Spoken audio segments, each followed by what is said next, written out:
Good morning, everyone. As you can see, Baruch Hashem, I'm back in my own study, back in Israel, and happy to share the following Spectator Minyaner that I saw this morning. We have a Murphy's Law in Davening, and I'm not belittling it. On the one hand, the Gemara says, "V'haya lecha le'ot ad yadcha," says the pasuk, "lecha le'ot v'lo la'achirim le'ot." Namely, the sign we put on our arm, the tefillin, should be covered.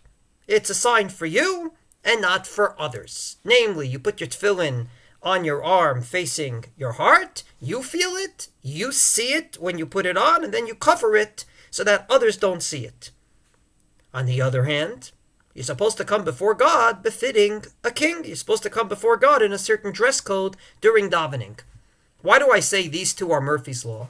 Because many a times people come to davening, they very dutifully cover their arm where their tefillin is, and yet the other arm stays up. Namely, this sleeve is down and this sleeve is up. And I think that it doesn't necessarily look befitting to come before a king that way. Namely, if the prime minister or the president would walk into the room, I'm pretty sure that both sleeves would be at the same length. And therefore, I would advise that indeed, if you cover your arm with your tefillin, as you should, then you should at least cover the other arm so that both arms are equal.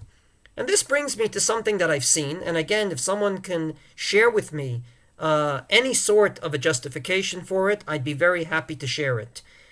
Many people come to davening with a suit jacket, with a sports jacket, which I think is beautiful. However, once again, the Murphy's Law plays a role in this particular custom. This side is on, then people sometimes basically button it in such a way that their other sleeve is off, and they leave it that way. And I don't understand why. After all, if you come before a king with a sports jacket, with a suit jacket, then you usually have them both on. You don't have half on and half off.